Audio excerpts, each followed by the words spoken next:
저희가 고대 암각화부터 시작을 했기 때문에 기원전 3, 4천 년 전, 기원전 3, 4천 년 전부터 현대까지 한다고 한다면 약 5천 년, 그 5천 년의 대장정을 거쳐서 이 시간에 마지막에 왔습니다. 오시는 동안 참 힘들으셨을 것 같아요. 5천 년의 역사를 거슬러 올라가 가지고 이와 같이 시간 여행을 끊임없이 했습니다. 오늘은 이 시간에는 이제 당나라 때 법이라고 하는 게 글씨를 어떻게 써야 된다고 하는 어떤 원칙을 정하는 것이죠. 법이라고 하는 거는요. 이렇게 하는 게 맞는 것이다. 그래서 많은 서예 이론가들이 나와서 가로획은 어떻게 하고 세로획은 어떻게 하고 이러한 원칙을 정하는 거죠. 근데 그 원칙이라고 하는 것은 처음에는 모든 것을 통제하게 하는 힘을 지닙니다. 지니는데 그것이 오래가지는 못한다는 거죠. 이와 같이 국민들의 정서가 안정이 되어지고 경제적으로 부강해지고 그렇게 되면은 그러한 법을 철저하게 지키는 그러한 데서 자꾸 벗어나려고 그래요. 일탈하고 싶은 어떤 그런 욕구가 자꾸 마음속에 이제 일게 됩니다. 거기에서 나와지는 게 아까 우리 이제 지난 시간에 우리가 보았던 초서 같은 걸 거예요. 근데 당나라가 멸망을 하고 송나라가 들어서게 되면은 이때부터 시작해가지고 글씨가 화려해지기 시작합니다. 글씨를 아름답게 꾸미기 시작하는 거예요. 아주 화려하고 장식적이고 이렇게 하는 것들이 송나라 때에 이루어지게 됩니다. 그 다음에 우리가 당시라 그래가지고 아까 우리가 문학작품이 운을 맞추고 그 다음에 평측을 맞추고 이렇게 일정한 형식 속에 넣었던 이런 형태가 송나라에 오게 되면은 아주 아름다운 미사여구를 쓰고 이제 송대의 문학으로 가게 되면 그렇게 바뀌어지게 됩니다. 그래서 문학이나 예술이나 모든 게 이와 같이 바뀌어지게 되는데요. 이와 같이 북송, 남송 이제 요금 시대의 서예에 오게 되면은 전체적으로 우리가 당대의 예술에 비해서 송대에 오게 되면은 이와 같이 화려해지고 미사여구를 문학작품에서도 미사여구를 많이 쓰고 하기 때문에 문학의 수준이나 예술 수준으로서는 떨어졌다고 이야기를 합니다. 겉을 치장하기 때문이에요. 그래서 수준이 떨어졌다고 이렇게 이야기를 합니다마는 어쨌든 당나라의 문화가 이와 같이 무너지면서 실질적으로 우리가 북송이 72년 이게 후기 이 100년간의 이제 이와 같은 송대가 시작이 되는데요. 이때 오게 되면은 우리가 이제 송나라 때에 와서도 많은 서예가들이 당나라 때부터 이와 같이 그 서예가들이 대접을 받고 이러한 시대를 거쳤기 때문에 송나라에 오게 되면 여전히 그렇습니다. 그러는데 가장 중요한 송나라 때의 서예로서 우리가 가장 중요한 건 뭐냐면 법첩이 나오기 시작한다는 겁니다. 그러니까 송대에도 여전히 제왕들이 이와 같이 이 서예에 관심을 갖고 또 산재되어 있는 명서예가들의 작품을 이렇게 수집하고 그렇게 하는데 중요한 게 뭐냐면 이와 같이 수나각첩이라고 하는 처음으로 법첩이 나오기 시작합니다. 이거는 후대의 서예를 이와 같이 획기적 발전을 하게 하는 중요한 역할을 해요. 많은 그 예술가들이 해놓은 그 서예 작품들을 이와 같이 책으로 편찬한다는 얘기예요. 이 수나각첩이 이제 처음 나온 법첩입니다. 그 당시에는 그냥 단순하게 그 유명 서예가들이 쓴 작품을 이와 같이 실어서 책으로서 낸 거지만 이게 시작인 것입니다. 이 시작을 통해서 수도 없는 법첩이 만들어지게 되고 이렇게 되니까 많은 사람들이 그 유명한 서예가들의 작품을 실제 자기 눈으로 볼 수 있게 만든 거예요. 그래서 북송 초기에 이와 같이 많은 서예가들이 나오는데 특히 구양수라고 하는 학자가 아주 서예를 정말 널리 보급하기 위해서 많은 그 저술 활동을 하게 됩니다. 그렇기 때문에 많은 서예가들이 나오지만 중요한 것은 뭐냐면은 특히 채양이나 소식이, 황정견이, 미부리 같은, 아까 미부리 제가 말씀드렸듯이 이러한 사람들이 나오는데 중요한 건 뭐냐면은 왕이지 서풍을 심리적 표준으로 하기는 해요. 그 시대에도 여전히.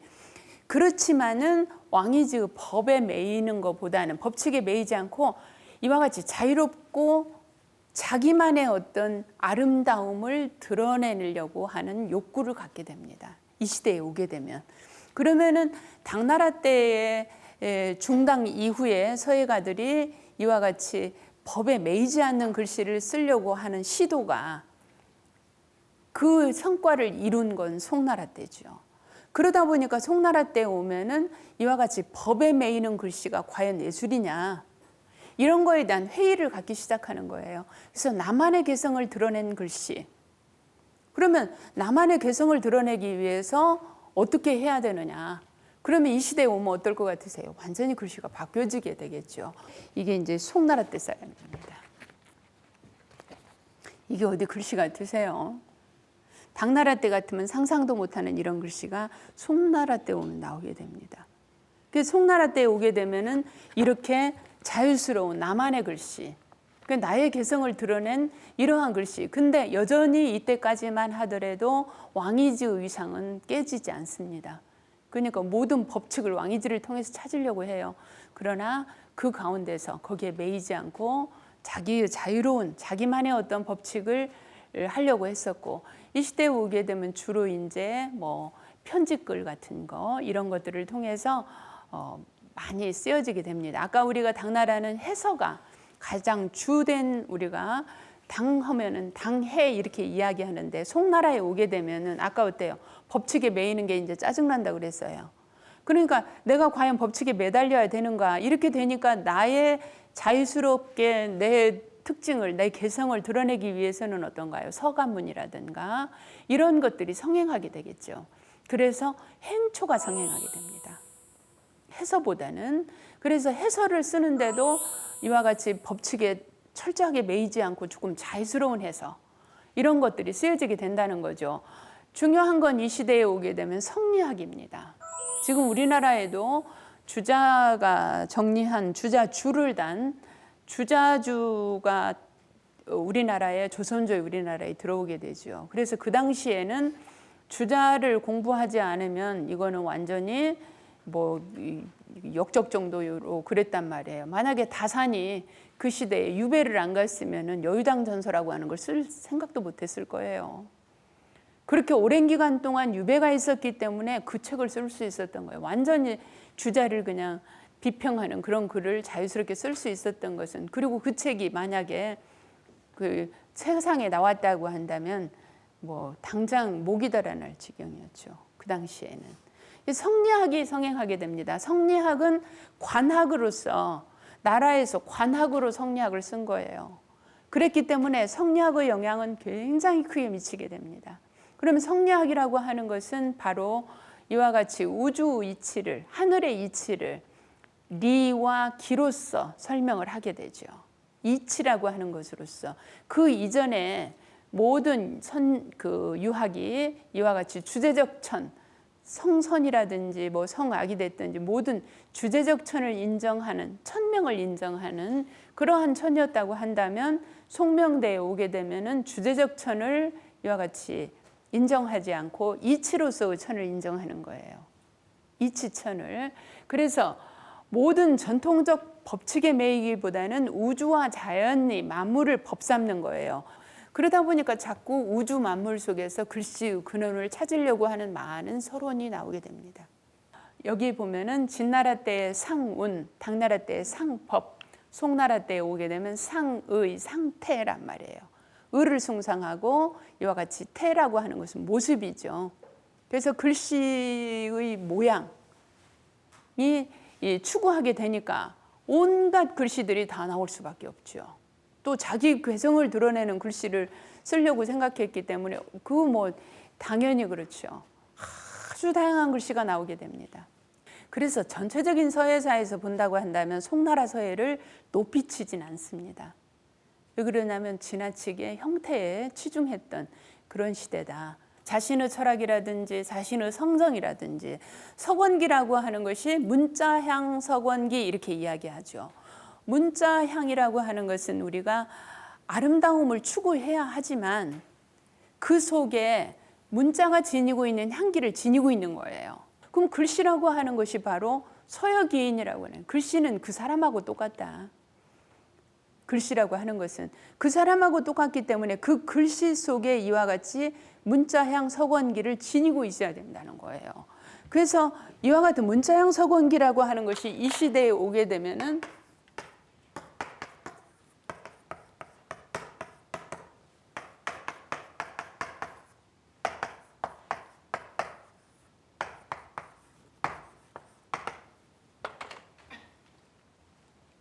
매우 중요시되게 됩니다. 그러면 그 사람의 글씨 속에 저와 같은 문자형 석원기가 얼마나 있느냐. 이제 이거를 자꾸 치중하게 되죠. 그래서 여기에 보면은 지금 그 품격, 의치 이런 것들이 글씨 속에 그대로 드러난다. 여기에 밑에 보면은요, 형태 없는 상징이며 우리가 글씨를 통해서 이와 같이 자기가 가지고 있는 모든 것을 드러낼 수 있습니다. 또 형태가 있는 마음이다. 내 마음을 어떤 지금 형태를 빌려서 지금 하고 있죠. 그래서 글씨라고 하는 것은 의경이다. 내 뜻의 경계를 아름다움을 그대로 지금 내가 마음속에 가지고 있는 걸 그대로 글씨를 통해서 드러낸다는 거죠. 또 흉죽지죽이다.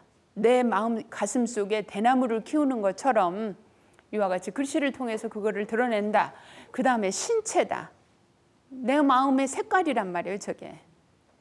서예라고 하는 게. 그래서 우리가 이제 지금까지 많은 서예를 살펴보면 서예라고 하는 것이 저렇게 다양하구나. 또 글씨라고 하는 것이 그냥 이렇게 단순한 글씨가 아니라 그 글씨 속에는 그 시대의 정서와 그 시대의 철학이 그대로 녹리고 나는 것이구나 하는 걸 알 수 있습니다. 그러면 우리가 이 시대에 오게 되면은 이와 같이 아주 자기 개성을 드러내려고 했었기 때문에 수도 없이 다양한 글씨가 나올 수밖에 없죠. 모든 예술가들이 자기 색깔을 드러내려고 했단 말이에요. 그래서 아주 다양한 글씨가 나오게 됩니다. 아까 우리가 당나라 때 썼던 그러한 초서하고는 지금 전혀 다른 초서가 나오게 됩니다. 최양이라고 하는 사람이 쓴 초서인데 이제 이와 같이 초서를 자기식의 초서를 쓰기 위해서 이제 해석을 하기 시작합니다. 이와 같이 어떤 형태에 매이기보다는 자유스럽고 그러면서 자기 개성을 드러내려고 하는 글씨를 쓰게 됩니다. 이거는 휘종황제입니다. 휘종황제. 그러니까 휘종황제인데 이 글씨는 어떠세요? 전혀 다른 의미가 다르게 보여지죠. 지금 이 글씨는 어떤가요? 붓으로 쓴 것 같지 않고 뭘로 쓴 것 같으세요? 마치 펜으로 쓴 것 같습니다. 그러니까 아주 저렇게 가늘고 칼날로 쓴 것 같은 그러한 맛을 내서 수금체라고 하는 글씨로 아주 유명합니다. 그러니까 휘종황제는 이것뿐만이 아니라 지금 이 글씨는 이와 같이 수금체로 썼는데 다른 글씨는 초서도 아주 잘 썼어요. 이 휘종황제가. 그래서 저는 휘종황제가 쓴 조기리의 초서를 저도 공부를 많이 했었는데요. 이렇게 황제들이 나름대로 자기의 일가를, 이 황제뿐만이 아니라 모든 서예가들이 자기 나름대로의 글씨체를 완성하려고 했던 거예요. 그러니까 다양한 서예가 나올 수밖에 없겠죠. 이 시대에 오면은. 그래서 이 시대에 오게 되면은 이제 수도 없이 다양한 서예들이 나오게 되고, 이제 남송 시대에 오게 되면은 장즉지라고 하는 대단한 서예가가 나오게 됩니다. 조맹견이라든지 문천상이라든지 이러한 인물들이 나오게 되는데, 이 조맹견이가 쓴 글씨예요. 그러면 지금까지 우리가 봤던 그런 글씨의 유형이 아니라 이제 자기 나름대로의 이와 같이 굳고 가는 획의 차이를 이렇게 강하게 두고, 아까 우리가 수금체처럼 아주 가는 글씨를 썼는가 하면은 이러한 형태가 이제 당나라 때 글씨와 같지 않고 자기식의 글씨를 이제 완성을 하는 겁니다. 그 다음에 이제 원대예요. 송나라 때 이와 같이 아주 화려하고 장식적이고 온갖 아름다움을 다 구가한 수도 없이 다양한 서체가 이제 송나라 때 나왔습니다. 근데 이제 송나라가 망하고 원대가 들어섭니다. 근데 우리가 이제 원대는 알다시피 징기스칸이 통일을 하게 되죠. 그러니까 큰 넓은 초원을 말 타고 달리던 그런 사람인데 무슨 학문적인 그 토대가 있겠어요. 그래서 철저하게 한족에 대한 차별 정책을 해요. 한족을 이제 배제하려고, 한족이 지배하고 있던 그것들을 이제 빼앗으려고 하니까 한족을 철저하게 차별 정책을 하지만 한족이 오랫동안 쌓아온 그 문화적 토대는 어떻게 할 수가 없어요. 자기네들이 흉내낼 수가 없는 거예요. 이때부터 시작해가지고 이제 문헌문이라든가 이런 것들이 어때요? 그거를 단시일 내에 어떻게 할 수가 없단 말이에요. 굉장히 노력을 합니다만 그래서 백화문을 쓰기 시작합니다. 그래서 원나라에서는 철저하게 한족 차별 정책을 합니다. 한족을 배제하려고 하는 철저한 차별 정책을 했지만 그 한족이 지니고 있는 문화는 이 나라를 이끌고 가려면 어떻게 해요? 원나라가 이끌고 가려면 그 문화는 배워야 되잖아요. 그래서 이 문화에 대해서는 아주 정책적으로 문화를 이와 같이 확산시키고 발전시켜 나갈 수 있는 정책을 펴게 됩니다. 그러니까 이중 정책을 펴는 거죠. 한족은 배제하고 이와 같이 문화는 살리고 하려고 하는 그러한 정책을 펼치게 됩니다. 이와 같이 군주가 몽고족이 이 정책을 나라를 다스리고 있기 때문에 서해의 수준은 아주 형편없이 떨어질 수밖에 없었어요. 그러니까 당나라 때 이후로 원명 다 서해 수준은 떨어질 수밖에 없죠. 그래서 조명부가 쓴 소해자인데 저 소해자는 아주 유명합니다. 작은 해서예요. 작은 해서의 글씨가 작은 해서의 글씨로서 하나의 일가를 이루었던 인물이고요. 그래서 이게 이제 조명부의 글씨입니다. 저거는 이제 진시황 때 썼던 소전체인데 비석이 있으면 비액이라고 해서 맨 위에 이렇게 써져 있는 글씨입니다. 저런 비액으로 많이 저렇게 소전체를 쓰게 됩니다. 이제 다양한 글씨를 쓰기 시작하면서 나와진 현상이에요. 그러니까 그 당시에 써졌던 글씨가 아니라 자기 색깔로서 표현하는 그러한 글씨가 나오기 시작하는 겁니다. 이게 이제 명나라 때서예요. 이제 명나라가 들어서는데 아까 우리가 원나라는 이제 문화 수준이 낮을 수밖에 없어요. 여러 가지 뭐 예술이라든가 학문이라든가 이런 것들이 아주 떨어졌던 시대이고요. 이제 명나라가 들어서서 이제 평민 출신 주원장이가 이제 이와 같이 육부를 두고 황제의 직속에 이제 육부를 황제의 직속에 둬가지고 군주의 권위를 높이려고 합니다. 그러니까 군주의 권위가 떨어져가지고 이렇게 되다 보니까 군주 권위를 높이려고 하고 그 다음에 주자학을 이제 정식 관학으로서 이렇게 채택을 하게 됩니다. 그래서 학문을 장려하고 과거제도를 실시하는데 여기서 중요한 사건이 벌어지게 됩니다. 우리가 서해에서. 아까 우리가 이제 당나라 때도 과거 시험을 서해로서 봤죠. 과거 시험을 서해로서 봤는데 이 시대에 오게 되면은 이제 서해로서 과거 시험을 볼 수 있었고 서해를 굉장히 중시했는데 녹을 구하는 과거 시험을 보는 서체가 따로 나오게 돼요. 그걸 보고 우리가 간록자서 그렇게 이야기합니다.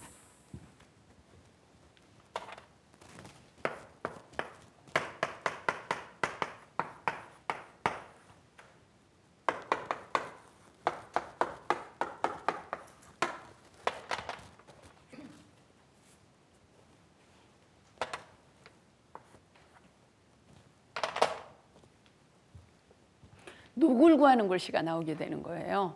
그러면은 이와 같이 우리가 당나라 때도 과거 시험을 보기 위한 글씨가 나오면서 물론 이제 법이라고 하는 개념에 이러한 그 역할을 하기도 했지만 예술로서 본다고 한다면 이것은 정체되어 있게 만드는 거죠. 그러면 이와 같이 명나라 때에 이제 원나라를 거치면서 중국의 그 여러 가지 예술이라든가 이런 문화의 수준이 떨어졌을 때입니다. 떨어졌을 때 이와 같이 과거를 보면서 과거체가 만들어지고 그러면서 다시 그 이전으로 돌아가서 왕이지 이전으로 돌아간 비학을 숭상하게 됩니다. 그러니까 우리가 왕이지를 내가 배우려면 이제 이 시대에 오게 되면 회의가 생기는 게 뭐냐면 우리가 이렇게 왕이지를 열심히 공부하는데 왕이지를 공부하면 왕이지보다 내가 잘 써질 수는 없지 않겠냐는 거죠. 왕이지를 공부하게 되면. 그렇게 하고 지나치게 왕이지에 대해서 오로지 왕이지 글씨만을 가지고 이렇게 하는 것에 대한 회의가 생기기 시작하는 거예요. 그래서 도대체 이와 같이 그러면 내가 왕이지보다 더 잘 쓰려면 어떻게 해야 되겠느냐. 내가 왕이지보다 더 잘 쓰는 서예가가 되려고 생각을 한다면 그럼 왕이지는 진나라 때 사람인데 내가 진나라 때 그 왕이지의 글씨만을 이렇게 배우게 되면 나는 왕이지보다는 못 쓰게 되지 않겠냐는 거죠. 결국은 왕이지 이전으로 돌아가자고 하는 운동이 싹트기 시작합니다. 그럼 왕이지가 글씨를 썼던 왕이지는 진나라 때 사람이니까 그 이전의 글씨 예서라든가 금문이라든가 소전체라든가 이런 것들을 공부해서 내가 왕이지보다 더 잘 쓸 수도 있지 않겠냐는 거죠. 이러한 회의가 일어나기 시작합니다. 그래서 그 당시에 이와 같이 그 이전의 글씨가 뭐예요? 비학입니다. 종이가 나오기 이전이니까. 그러면은 종이가 나오기 이전에 비에다 썼던 아주 강하고 호방하고 이러한 글씨, 비학에 관심이 쏠리게 됩니다. 그래서 왜 그러냐면은 송대를 거치면서 글씨가 아주 화려해지고 연미해지게 되죠. 거기에 이 비학이 다시 관심을 쏟기 시작하면서 행서와 초서가 주류를 이루는데 그 초서와는 다른 초서가 나오게 됩니다. 과거 시험에서 서예를 중심으로 서예를 이와 같이 중시하기 시작하면서 관각체가 나오게 돼. 대각체, 그 당시는 대각체라고 했고 청나라 때 오면은 관각체라고 이야기합니다. 녹을 구하는 글씨체예요. 그러니까 이와 같이 모두 그렇게 되면 어때요? 모두 앉으면 과거 시험을 보기 위한 글씨를 쓰게 된다는 거죠. 그러니까 우리나라 서예가 얼마 전에 말씀드렸듯이 우리나라 서예를 망친 건 공모전이다. 이렇게 이야기하거든요. 우리나라 서예가 이와 같이 공모전 중심으로 공모전에 내기 위한 글씨만을 쓰게 만든 거예요. 그러다 보니까 이와 같이 똑같이 보고 베껴가지고 공모전에 합격할 수 있는 당선할 수 있는 그런 글씨만을 쓰게 되니까 자기의 개성이라든가 그야말로 그 속에 어떤 신체를 담는다는 이런 것들은 생각할 수가 없죠. 이러한 글씨가 그러니까 관각체라고 하는 것은 똑같은 크기의 똑같은 이러한 글씨가 만들어지게 됩니다. 그래서 이거는 이 시대가 만들어진 거예요. 그래서 여기에 보면은 삼양이라고 그래서 과거 시험관입니다. 지금 양사기, 양령, 양부 이 사람들이. 그래서 모두가 젊은이들이 모두 저와 같이 세 사람의 양씨들의 글씨를 똑같이 보고 써서 시험에 합격하기 위한 이런 글씨를 쓰게 됩니다. 그러니까 명나라 전기에는 아까 얘기했듯이 이제 관각체, 대각체. 그러니까 명나라 때는 대각체라고 그랬고 관각체라고 하는 명칭은 청나라 때 생겨집니다만은 이와 같이 그 여러 시험관들의 글씨를 똑같이 보고 쓰는 그러한 글씨가 성행을 하고 명나라 중기에 오게 되면 이제 조금 다른 바람이 일어나게 됩니다. 뭐가 되냐면 아까 우리가 왕이지 이전으로 가야 된다고 하는 이제 이런 바람이 일었다 그랬어요. 그것들이 지역마다 다른 유파를 만들게 됩니다. 그러니까 어느 일정한 지역을 중심으로 해서 그 지역만의 서예의 어떤 유파가 생겨지게 되는 거예요. 그래서 여기에서 소주를 중심으로 한 오문서파가 가장 유명한 활동을 하는데요. 여기뿐만 아니라 다른 곳들도 이렇게 지역별로 하나의 유파를 형성해서 이렇게 이제 서예 활동을 하게 되는데 그때 축윤명이라든지 문직명이가 우리나라의 글씨에 많은 영향을 미치게 됩니다. 문직명이도 그런 조맹부와 함께 그래서 저러한 서예가들이 그 당시에 오문학파인데 이 서예가들이 크게 활동을 하게 되고 그럼으로써 그 글씨의 영향이 이제 지역별로 이렇게 크게 활동을 했지만 저 서파가 가장 크게 활동을 했기 때문에 그 영향이 커지게 됩니다. 지금 문직명의 이 서적벽부인데요. 이 글씨는 물론 지금 여기에 보면은 이와 같이 개선이 쳐져 있습니다.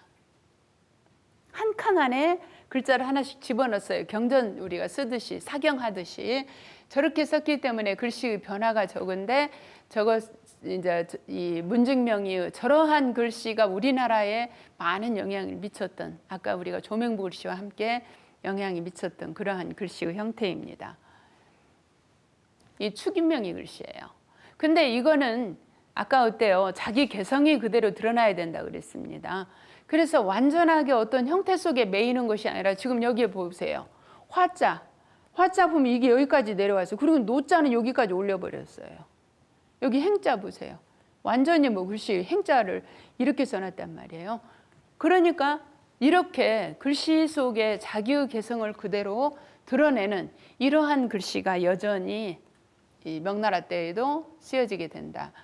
그래서 명나라 후기에 오게 되면 이와 같이 개성주의 서풍이 아까 지금 우리가 살펴봤듯이 아주 개성적인 글씨들이 많이 나오게 됩니다. 그래서 육심이라든지 마교충, 막시룡, 동기창이 같은 그야말로 고대 서예의 틀에서 벗어나 가지고 자기의 개성을 살려야 되고 자기만의 글씨. 그러니까 나의 글씨는 어떻게 써야 되는가에 대해서 이와 같이 그야말로 임서를 하더라도 내가 왕이지를 임서하면 왕이지를 담기 위한 임서가 아니라 나를 내 글씨를 쓰기 위한 임서를 해야 된다는 거예요. 새로운 시도죠.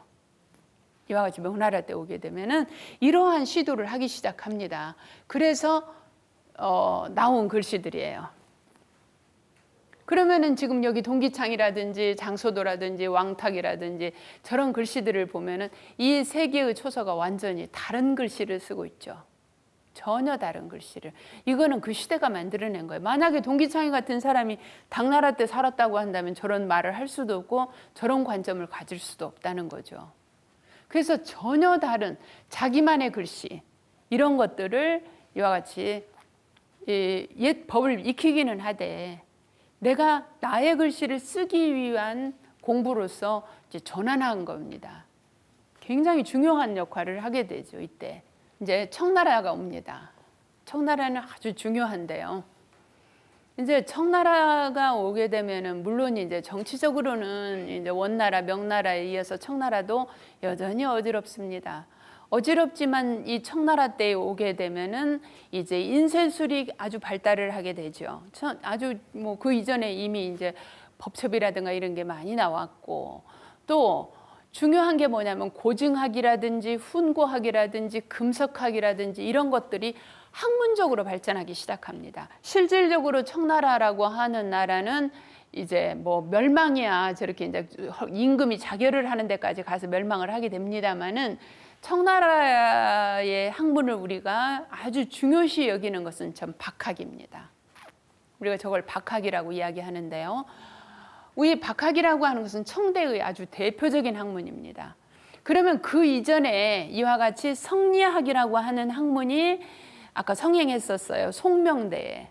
송나라 때에 이와 같이 정주지학이 나오면서 이제 주자에 의해서 이학과 리학이라고 기학과 리학이라고 하는 것을 합쳐가지고 이기론을 펼치게 되죠. 주자가 완성을 하게 됩니다. 그래서 이학적 굴레에서 벗어나가지고 이 시대에 맞는 실용적인 학문을 해야 된다 하고 주장하는 거예요. 그래서 경사를 많은 경전들을 실질적으로 고증하고 또 훈고학적으로 밝히고 그래서 문자학, 금석학 이러한 박학이 근본적인 문제에 대해서 접근해서 연구하고 토론하는 박학이 성행한다고 하는 겁니다. 이거는 서예에도 결정적인 영향을 미치게 됩니다. 이 박학은요. 그래서 그 이전까지만 하더라도 이 왕이지의 영향에서 크게 못 벗어나죠. 계속. 그러는데 그 이전대에 이와 같이 비문에 관심을 갖기 시작하는데 이 청대에 와가지고 이러한 박학의 성행은 서예계에도 아주 획기적인 바람을 불러일으키게 됩니다. 고대로 올라가야 된다. 그래서 금문이라든지 이제 근데 청대에 갑골이 발견되죠. 갑골이 발견되면서 갑골학이라고 하는 새로운 학문이 이제 연구되어지고 그래서 역사학적으로 고고학적으로 뭐 서예적으로 할 것 없이 아주 발전을 하게 만듭니다. 이 고고학적 이 갑골이 발견되면서 그러면서 서예도 그동안에 첩학에 매달려 있던 유미한 글씨에서 그 이전에 금문이라든가 고문으로 다시 돌아가게 하는 역할을 하게 됩니다. 아까 이제 왕이지의 틀에서 벗어나게 하는 것이죠. 그래서 여기에 보면은 고현무의 일지록 천하군도 이병서라든지 황종이가 쓴 거라든지 단옥제 설문회자주라든지 왕염손이라든지 대진이라든지 뭐 전대석이 이런 사람들의 많은 서적들이 나오게 됩니다. 그래서 이 청대에 오게 되면은 첩파와 비파가 이제 첩파는 동기창의를 숭상하는 시기와 조맹부를 숭상하는 시기로 나뉘어지게 됩니다. 근데 동기창의 글씨가 학문적으로는 굉장히 새로운 바람을 일으키게 했지만 글씨는 좀 약해요. 약하다 보니까 동기창의의 글씨를 공부하는 사람들이 너무 글씨가 이와 같이 약하기 때문에 오래가지 못합니다. 그래서 조맹부를 숭상하는 시기가 되기도 하고, 이제 이 첩파는 대부분 이제 그 남첩의 글씨를 주장하는 숭상했던 글씨들이고, 비파는 당비를 숭상하는 시기와 한이 각비 그 이전으로 올라가는 시기로 나뉘어지게 됩니다. 그래서 똑같은 이와 같이 첩파와 비파가 연구되어지지만 이 시대에 오게 되면 이제 새로운 각도로 공부를 하게 되죠. 그래서 이 청나라의 강희제라고 하는 인물이, 우리가 강희자전이라고 아마 선생님들 한문 공부하실 때 보셨을 거예요. 이 시대에 만들어진 겁니다. 강희자전이 나오게 되는데, 동기창의의 서예 작품을 좋아해가지고 군주가 좋아해가지고 값이 뭐 얼마가 하든지 간에 그걸 사들였어요. 사들여가지고 그거를 이제 표구를 하고 해가지고 저 비각에다가 수장을 했고요.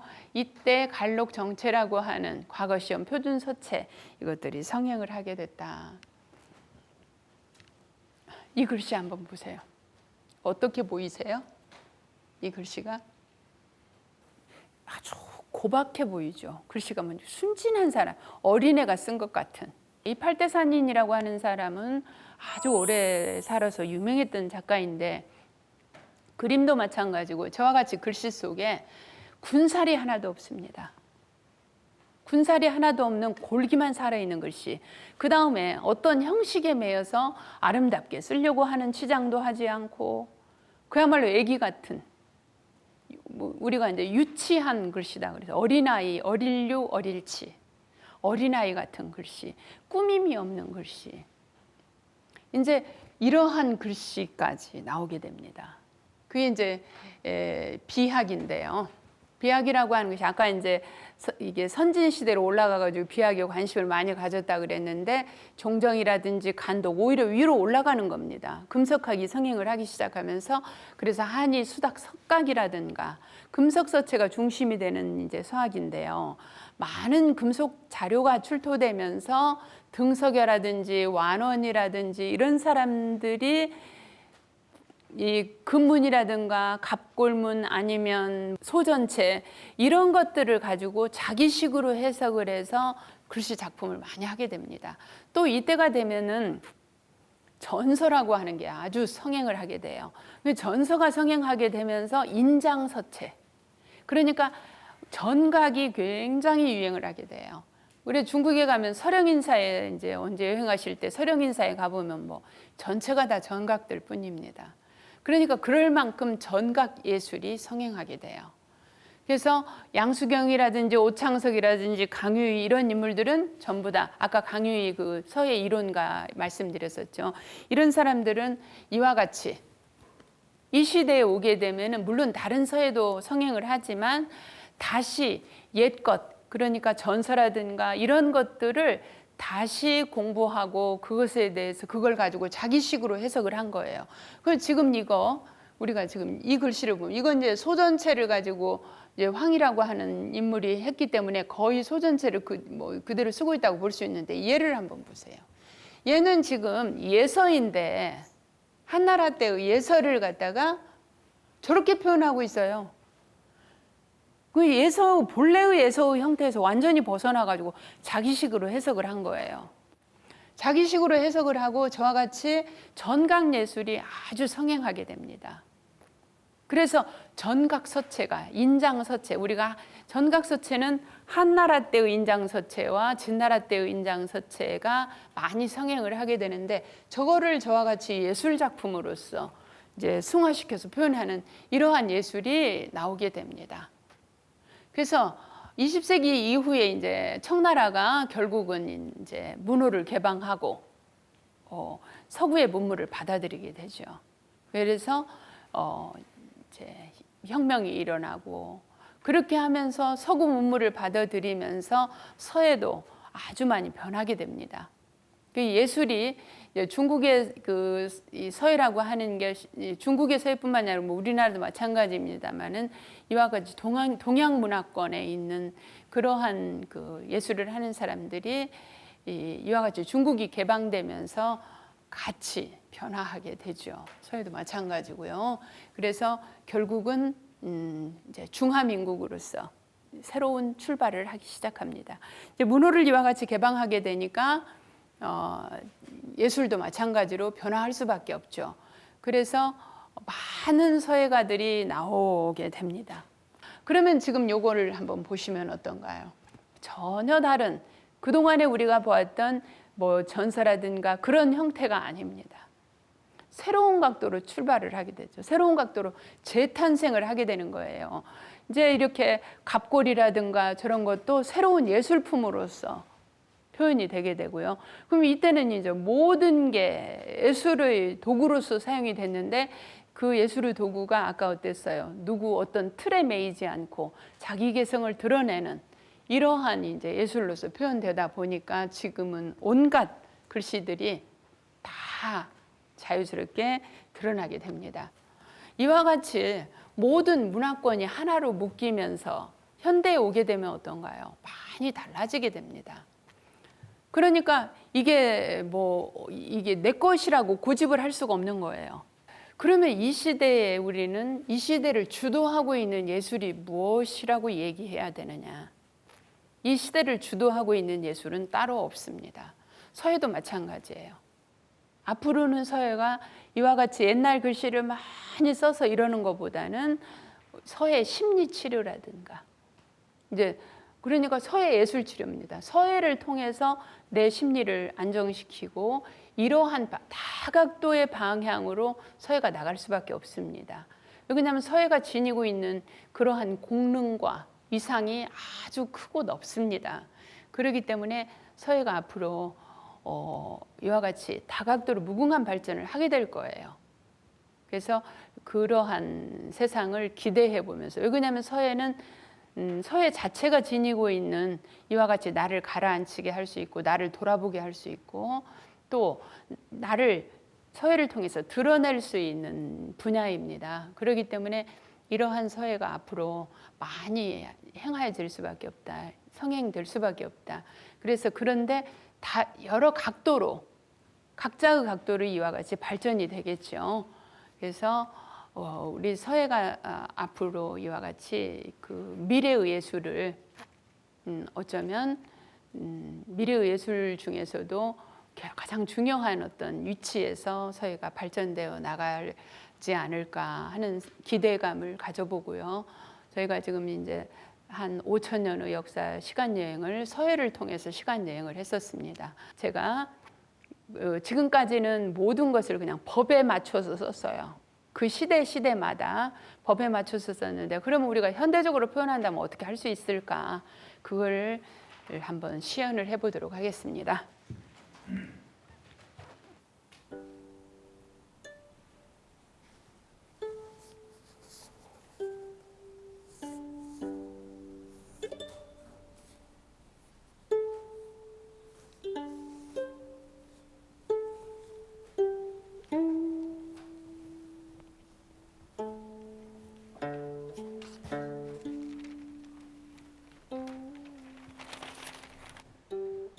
숫자예요.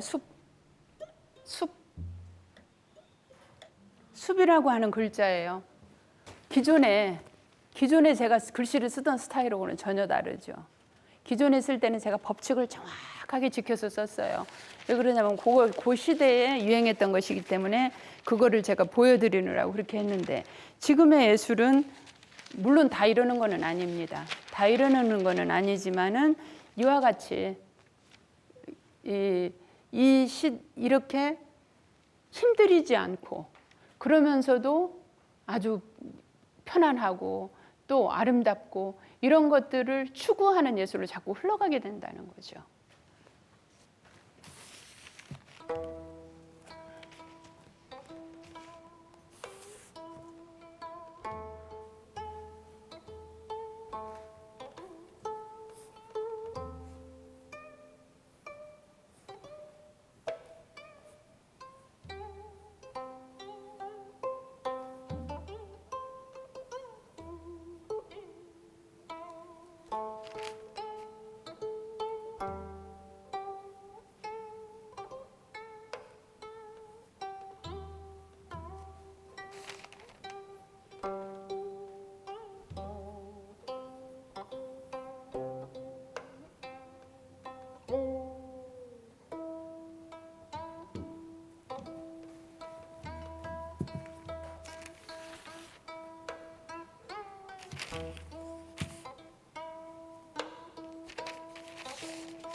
제가 세로로 써서 적수공명이라고 하는 글자예요. 이거 쓰는데 지금 한 1분이나 걸립니다. 그러면은 똑같은 글씨를 쓰는데 어떤 글씨는 저렇게 글자 한 작품을 하는데 아주 법칙을 넣어서 그렇게 제대로 하지만 저와 같이 1분도 안 되게 얼마든지 할 수 있어요. 저렇게. 근데 우리가 요즘 사람들이 이제 현대적인 저거는 이제 현대의 예술이라고 볼 수 있겠죠.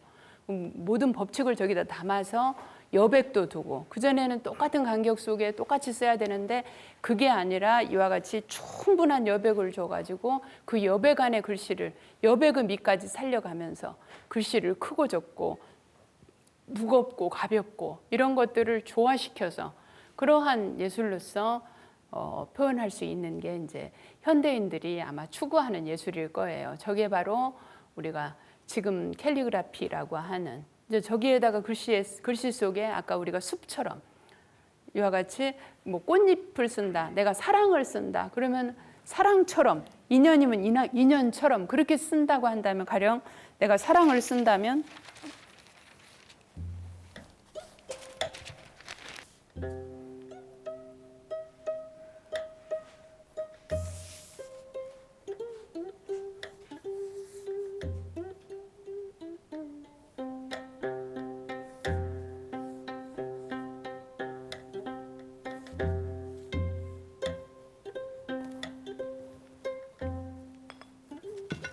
이렇게 쓸 수도 있겠죠. 그러면은 이와 같이 이 글씨가 어떠한 형태가 아니라 나의 느낌을 그냥 글씨 속에 그대로 담아서 낼 수 있는 거라는 거죠. 현대의 서예는. 그러면 이걸 이제 우리는 흔히 현대서라는 말로 이야기를 해요. 그리고 이제 지금까지 썼던 그런 것들을 전통서다 이렇게 하는데, 전통서다, 현대서다 이거는 따로 구분하는 것은 맞지 않는 법칙인 것 같고요. 우리가 현대라고 하는 것이 어제의 전통이 있었기 때문에 오늘의 현대가 있는 거죠. 그래서 이 시대가 요구하는 예술은 어쩌면 저렇게 자유스러운 가운데서 자기의 개성을 충분하게 드러내는 예술을 추구하고 있지 않는가. 이게 계속가지는 않는다는 겁니다. 이런 것이 우리가 기본적인 원칙이 충분히 있지 않는다고 한다면, 저는 이 시대가 이와 같이 우리가 많은 그 학자들이 원칙이 없는 시대다, 어른이 없는 시대다 이런 얘기를 하는데, 이 시대에 정말로 필요한 것은 원칙이고 기본이 아닐까. 그래야만이 이 변화의 시대에 새로운 다가오는 시대를 우리가 주도할 수 있는 건 결국 원칙과 기본 아닐까 하는 생각을 해봅니다. 그건 서예뿐만이 아니라 인생을 살아가는 원칙도 마찬가지가 아닐까 하는 생각을 하면서 긴 장정을 마무리를 짓도록 하겠습니다. 긴 시간 동안 수고 많으셨습니다.